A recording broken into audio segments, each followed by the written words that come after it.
Assalamualaikum warahmatullahi wabarakatuh. Sahabat muslim rahimakumullah. Dalam Islam, hari kiamat adalah peristiwa besar yang pasti terjadi. Allah Subhanahu wa Ta'ala telah menetapkan waktunya, meski manusia tidak pernah diberitahu kapan tepatnya itu akan terjadi. Namun, Rasulullah Shallallahu Alaihi Wasallam melalui hadis-hadisnya telah menjelaskan tanda-tanda yang akan mendahuluinya. Di antara tanda-tanda besar tersebut, ada 5 lelaki yang akan muncul menjelang kiamat. Kelima tokoh ini memainkan peran penting dalam perjalanan akhir zaman, membawa ujian besar sekaligus petunjuk bagi umat manusia. Kisah mereka menjadi pengingat bahwa perjalanan dunia ini memiliki akhir, dan semua harus bersiap menghadapi hari pembalasan. Kelima tokoh ini tidak hanya sekadar hadir, tetapi keberadaan mereka menjadi bagian dari ujian besar bagi manusia. Setiap muslim diingatkan untuk memperkuat keimanan dan bertawakal kepada Allah Subhanahu wa Ta'ala saat tanda-tanda ini mulai terlihat. Pada video kali ini kita akan membahas kelima tokoh tersebut yang akan muncul menjelang datangnya hari kiamat. Siapa sajakah mereka? Mari kita simak bersama video ini. Lelaki pertama yang akan muncul menjelang hari kiamat adalah Imam Mahdi. Imam Mahdi, pemimpin yang dijanjikan untuk menegakkan keadilan. Imam Mahdi adalah sosok yang sangat dinanti oleh umat Islam. Dalam bahasa Arab, kata imam berarti pemimpin, sedangkan Mahdi berarti orang yang mendapat petunjuk. Sesuai dengan namanya, ia akan menjadi pemimpin yang mengembalikan keadilan di dunia. Di tengah kondisi dunia yang dipenuhi kezaliman, Imam Mahdi muncul untuk menyelamatkan umat Islam dan membawa keadilan yang telah lama hilang. Rasulullah Shallallahu Alaihi Wasallam bersabda, jika umur dunia hanya tinggal 1 hari, maka Allah akan memanjangkan hari itu sampai seorang lelaki dari keturunanku diutus. Namanya seperti namaku, dan nama ayahnya seperti nama ayahku. Ia akan memenuhi bumi dengan keadilan, sebagaimana sebelumnya dipenuhi oleh kezaliman. Hadis riwayat Abu Dawud. Imam Mahdi adalah keturunan Nabi Muhammad Shallallahu Alaihi Wasallam melalui jalur Sayyidina Hasan bin Ali radhiyallahu anhu. Ia akan muncul di Makkah ketika umat Islam berada dalam kondisi yang sangat terpuruk. Dunia saat itu dipenuhi dengan kezaliman, peperangan, dan perpecahan. Banyak umat Islam yang tersesat karena kehilangan pegangan dalam beragama. Awalnya, Imam Mahdi tidak akan menyadari bahwa dirinya adalah pemimpin yang dijanjikan. Namun, Allah Subhanahu wa Ta'ala akan mengilhamkan petunjuk kepadanya. Ia akan dibayat di depan Ka'bah oleh para ulama dan kaum muslimin yang mengenali tanda-tanda kepemimpinannya. Baiat ini akan menjadi awal dari perjuangannya untuk memimpin umat Islam. Imam Mahdi akan menghadapi banyak tantangan, termasuk perang besar melawan musuh-musuh Islam. Dalam beberapa riwayat, disebutkan bahwa ia akan memimpin umat Islam dalam perang besar yang dikenal sebagai Al-Malhamah Al-Kubra, atau perang dahsyat antara kaum muslimin dan musuh-musuh mereka. Dalam peperangan ini, Imam Mahdi akan memimpin pasukan Islam yang terdiri dari orang-orang beriman sejati. Masa kepemimpinan Imam Mahdi berlangsung selama 7 hingga 9 tahun. Di bawah kepemimpinannya, umat Islam akan mengalami kejayaan yang belum pernah mereka rasakan sebelumnya. Lelaki kedua yang akan muncul sebelum hari kiamat adalah Dajjal. Dajjal telah disebutkan oleh Rasulullah Shallallahu Alaihi Wasallam sebagai fitnah terbesar yang akan dihadapi oleh umat manusia. Tidak ada fitnah yang lebih besar dari Dajjal, karena ia akan datang dengan kemampuan yang menakjubkan, yang mampu menggoyahkan iman orang-orang yang lemah. Rasulullah Shallallahu Alaihi Wasallam bersabda, tidak ada satupun makhluk sejak penciptaan Nabi Adam alaihi salam hingga hari kiamat yang lebih besar fitnahnya daripada Dajjal. Hadis riwayat Muslim. Dajjal adalah seorang lelaki yang memiliki ciri-ciri fisik khusus. Ia bermata satu, dengan mata kanannya buta, sedangkan mata kirinya menonjol seperti anggur. Di dahinya tertulis kata kafir, yang dapat dibaca oleh setiap orang beriman, baik yang bisa membaca maupun tidak. Kemunculan Dajjal akan terjadi di wilayah timur, di antara Khurasan dan Isfahan, sebagaimana disebutkan dalam riwayat-riwayat syahih. Ia akan mulai menyebarkan fitnahnya dengan mengaku sebagai Tuhan. Banyak manusia yang tertipu oleh kekuatannya, karena Dajjal memiliki kemampuan untuk menurunkan hujan, membuat tanah tandus menjadi subur, bahkan menghidupkan orang mati. Semua itu adalah tipu daya yang diizinkan oleh Allah Subhanahu wa Ta'ala sebagai ujian bagi manusia. Dajjal akan membawa 2 hal, surga dan neraka. Namun, Rasulullah Shallallahu Alaihi Wasallam memperingatkan bahwa surga yang ditawarkan Dajjal sebenarnya adalah neraka, dan neraka yang ditawarkannya sebenarnya adalah surga. Orang-orang yang tidak memiliki iman yang kuat akan mudah tertipu oleh fitnahnya. Fitnah Dajjal akan berlangsung selama 40 hari, di mana satu harinya seperti 1 tahun, satu harinya seperti 1 bulan, dan satu harinya seperti 1 minggu. Umat Islam diperintahkan untuk membaca surat Al-Kahfi sebagai perlindungan dari fitnah Dajjal. Rasulullah Shallallahu Alaihi Wasallam bersabda, "Barang siapa membaca 10 ayat pertama dari surat Al-Kahfi, maka ia akan terlindungi dari fitnah Dajjal." Hadis riwayat Muslim. Sahabat Muslim rahimakumullah. Lelaki ketiga yang akan muncul menjelang hari kiamat adalah Nabi Isa alaihi salam. Nabi Isa alaihi salam, penegak kebenaran di akhir zaman. Keyakinan akan turunnya Nabi Isa alaihi salam adalah bagian tak terpisahkan dari akidah Islam. Allah Subhanahu wa Ta'ala telah mengangkat Nabi Isa alaihi salam ke langit dan menjanjikan bahwa beliau akan kembali turun ke dunia menjelang hari kiamat. Hal ini disebutkan dalam Al-Quran. Dan sesungguhnya Isa itu benar-benar memberikan pengetahuan tentang hari kiamat. Maka janganlah kamu ragu tentang hari kiamat itu, dan ikutilah petunjukku. Ini adalah jalan yang lurus. Quran Surat Az-Zukhruf ayat 61. Dalam Islam, Nabi Isa alaihi salam tidak pernah wafat seperti yang diyakini oleh umat Nasrani. Sebaliknya, Allah Subhanahu wa Ta'ala menyelamatkannya dari upaya penyaliban oleh kaum Bani Israel yang bersekongkol untuk membunuhnya. Allah berfirman, "Dan karena ucapan mereka, sesungguhnya kami telah membunuh Al-Masih, Isa putra Maryam, Rasul Allah, padahal mereka tidak membunuhnya dan tidak pula menyalibnya. Melainkan, yang mereka bunuh ialah seseorang yang diserupakan dengan Isa bagi mereka. Sesungguhnya mereka yang berselisih pendapat tentang pembunuhan Isa selalu dalam keraguan-raguan terhadapnya. Mereka benar-benar tidak mengetahui siapa sebenarnya yang dibunuh itu, kecuali mengikuti persangkaan belaka. Jadi, mereka tidak yakin telah membunuhnya." Quran Surat An-Nisa ayat 157. Sebaliknya, Allah Subhanahu wa Ta'ala mengangkat Nabi Isa alaihi salam ke langit dalam keadaan hidup. Beliau tetap berada di sana hingga tiba waktunya untuk turun kembali ke bumi, sebagai salah satu tanda besar menjelang hari kiamat.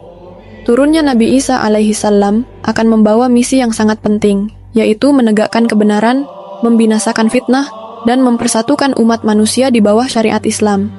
Rasulullah Shallallahu Alaihi Wasallam telah menjelaskan secara rinci tentang bagaimana Nabi Isa alaihi salam akan turun ke dunia. Dalam sebuah hadis disebutkan, Nabi Isa putra Maryam akan turun di Menara Putih sebelah timur Damaskus. Dengan mengenakan 2 kain yang dicelup dengan warna kekuningan, beliau akan meletakkan kedua tangannya di sayap 2 malaikat. Apabila beliau menundukkan kepala, air akan menetes dari rambutnya. Dan apabila beliau mengangkat kepala, air tersebut akan mengalir seperti mutiara. Hadis riwayat Muslim. Nabi Isa alaihi salam akan turun di masa umat Islam berada dalam kondisi genting. Fitnah Dajjal telah menyebar ke seluruh penjuru dunia, dan hanya segelintir orang yang berhasil bertahan dalam keimanan mereka. Turunnya Nabi Isa alaihi salam menjadi sebuah tanda harapan bagi umat Islam, karena dengan izin Allah Subhanahu wa Ta'ala, beliau akan membinasakan Dajjal dan mengembalikan umat manusia kepada kebenaran. Sosok lelaki keempat yang akan muncul sebelum kiamat adalah Al-Jahjah. Al-Jahjah, sosok misterius yang menjadi pemimpin di akhir zaman, disebut dalam sebuah hadis. Disebutkan, kiamat tidak akan terjadi sebelum Al-Jahjah menjadi penguasa. Tanda kiamat tersebut terdapat dalam kitab-kitab tentang kiamat, seperti kitab Nihayatul Alam karya Muhammad Al-Araifi dan kitab Al-Yaum Al-Akhir Al-Qiyamat Al-Syughra wa Alamat Al-Qiyamah Al-Kubra karya Umar Sulaiman Al-Ashqar. Keduanya menyandarkan hal ini pada hadits yang terdapat dalam Sahih Muslim. Menurut riwayat yang terdapat dalam Sunan At-Tirmidzi yang berasal dari Abu Hurairah radhiyallahu anhu, Al-Jahjah adalah seorang budak. Hal ini mengacu pada sabda Rasulullah Shallallahu Alaihi Wasallam dari Abu Hurairah radhiyallahu anhu, dari Nabi Shallallahu Alaihi Wasallam, beliau bersabda, "Siang dan malam tidak akan musnah sebelum seseorang dari kalangan budak yang bernama Al-Jahjah menjadi penguasa." Hadis riwayat Muslim. Penafsiran hadis ini menunjukkan bahwa Al-Jahjah berasal dari kalangan budak atau keturunan budak. Kehadirannya sebagai pemimpin dunia di akhir zaman menunjukkan kebesaran Allah Subhanahu wa Ta'ala yang mengangkat derajat siapapun yang dikehendakinya. tanpa memandang status sosial atau asal-usul seseorang. Nama Al-Jahjah berasal dari kata dalam bahasa Arab yang berarti suara yang keras atau teriakan lantang. Hal ini menggambarkan karakteristiknya sebagai seorang pemimpin yang memiliki pengaruh besar, tegas, dan mampu mengendalikan umat manusia dengan kekuatannya. Al-Jahjah digambarkan sebagai seorang pemimpin yang datang dari kalangan budak. Belum hari kiamat adalah seorang lelaki dari Qahtan. Lelaki dari Qahtan, pemimpin yang menggiring manusia dengan tongkatnya. Rasulullah Shallallahu Alaihi Wasallam pernah bersabda tentang salah satu tanda besar yang akan muncul menjelang hari kiamat. Dalam sebuah hadis yang diriwayatkan oleh Imam Bukhari, Rasulullah Shallallahu Alaihi Wasallam bersabda, kiamat tidak akan terjadi hingga seorang pria dari Qahtan muncul menggiring manusia dengan tongkatnya. Hadis riwayat Bukhari. Hadis ini menggambarkan sosok lelaki dari Qahtan, seorang pemimpin yang akan muncul di akhir zaman. Ungkapan menggiring manusia dengan tongkatnya dalam hadis ini telah menjadi pembahasan panjang di kalangan ulama. Sebagian memahaminya secara simbolis, sedangkan yang lain menafsirkannya dengan lebih harfiah. Menurut ulama, tongkat di sini bukan berarti lelaki ini benar-benar menggiring manusia, layaknya seorang gembala menggiring hewan ternak. Tongkat melambangkan kepemimpinan dan kendali. Artinya, lelaki dari Qahtan akan memimpin manusia dengan penuh otoritas, ketegasan, dan kekuatan. Ia mampu mengatur urusan umat manusia dan membawa mereka pada arah yang benar, sesuai dengan syariat Allah Subhanahu wa Ta'ala. Dalam kitab Fathul Bari karya Imam Ibnu Hajar Al-Asqalani, disebutkan bahwa hadis ini mengindikasikan bahwa lelaki dari Qahtan adalah seorang pemimpin yang kuat dan disegani. Umat manusia pada masa itu berada dalam kondisi membutuhkan figur pemimpin yang tegas, yang mampu mengendalikan situasi dunia yang penuh kekacauan. Imam Ibnu Hajar juga menjelaskan bahwa ungkapan menggiring manusia dengan tongkat menunjukkan bahwa ia adalah pemimpin yang ditaati secara mutlak oleh rakyatnya, baik dalam urusan duniawi maupun agama. Sebagian ulama lain, seperti Imam An-Nawawi, menambahkan bahwa lelaki dari Qahtan tidak hanya memiliki kekuatan fisik dan mental, tetapi juga ketaatan yang tinggi kepada Allah Subhanahu wa Ta'ala. Kepemimpinannya tidak akan keluar dari ajaran Islam yang lurus. Ia tidak akan memimpin berdasarkan hawa nafsu atau ambisi pribadi, melainkan berdasarkan petunjuk dari Allah dan Rasul-Nya. Qahtan adalah salah satu suku besar di Jazirah Arab. Dalam sejarah Islam, Qahtan dikenal sebagai nenek moyang bangsa Arab Selatan. Banyak kabilah besar yang berasal dari Qahtan, seperti Himyar dan Kahlan, yang terkenal dengan keberanian dan tradisi kepemimpinannya. Dari suku inilah tokoh yang disebut Rasulullah Shallallahu Alaihi Wasallam dalam hadis tersebut akan muncul. Namun, siapa nama lelaki dari Qahtan yang dimaksud dalam hadis ini? Hingga kini, para ulama sepakat bahwa identitas pastinya tidak disebutkan secara langsung dalam Al-Quran maupun hadis. Rasulullah Shallallahu Alaihi Wasallam hanya menyebut bahwa ia adalah seorang lelaki dari Qahtan. Nama dan latar belakang detailnya hanya diketahui oleh Allah Subhanahu wa Ta'ala. Ada pendapat bahwa lelaki dari Qahtan adalah seseorang yang akan muncul di akhir zaman setelah masa Imam Mahdi dan Nabi Isa alaihi salam. Ia mengambil alih kepemimpinan umat manusia setelah kedua tokoh besar tersebut untuk memimpin di masa-masa penuh ujian dan cobaan besar. Ia membawa stabilitas dan keadilan, serta memastikan bahwa manusia tetap berada di jalan yang benar setelah berbagai fitnah besar berlalu, seperti kehancuran Dajjal dan Ya'juj dan Ma'juj. Kemunculan lelaki dari Qahtan sering disandingkan dengan tokoh lain yang disebut Rasulullah Shallallahu Alaihi Wasallam, yaitu Al-Jahjah. Meskipun keduanya muncul di akhir zaman dan sama-sama menjadi pemimpin manusia, mereka adalah dua tokoh yang berbeda. Jika Al-Jahjah berasal dari kalangan budak dan kepemimpinannya melambangkan perubahan sosial besar, lelaki dari Qahtan berasal dari keturunan yang memiliki tradisi kepemimpinan. Ia dikenal dengan kebijaksanaannya dan kemampuannya untuk membawa stabilitas di masa-masa sulit. Namun, keduanya memiliki kesamaan penting. Mereka menunjukkan bahwa kepemimpinan adalah amanah yang diberikan Allah Subhanahu wa Ta'ala kepada siapapun yang Dia kehendaki. Kepemimpinan tidak ditentukan oleh status sosial atau garis keturunan, melainkan oleh kehendak Allah yang memilih mereka untuk menjalankan tugas besar ini. Wallahu a'lam. Dari kisah 5 lelaki yang disebutkan Rasulullah Shallallahu Alaihi Wasallam akan muncul sebelum hari kiamat, kita dapat mengambil banyak pelajaran berharga. Dari Imam Mahdi yang membawa keadilan, Nabi Isa alaihi salam yang menjadi penegak kebenaran, Al-Jahjah hingga lelaki dari Qahtan yang menyatukan manusia di masa-masa sulit, semuanya mengingatkan kita bahwa kehidupan di dunia ini adalah ujian. Allah Subhanahu wa Ta'ala berkuasa mengangkat siapapun yang Dia kehendaki, tanpa memandang status atau kedudukan di dunia.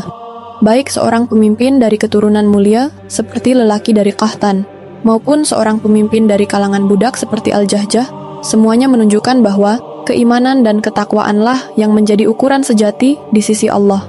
Semoga kisah ini menjadi pengingat bagi kita untuk senantiasa memperbaiki diri, memperkuat iman, dan mempersiapkan diri menghadapi akhirat.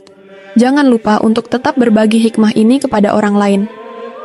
Jika kalian suka dengan video ini, jangan lupa untuk like, share, dan subscribe agar lebih banyak yang mendapatkan manfaat dari kisah ini. Semoga Allah Subhanahu wa Ta'ala senantiasa melimpahkan rahmat dan hidayahnya kepada kita semua. Amin. Sampai jumpa di konten berikutnya.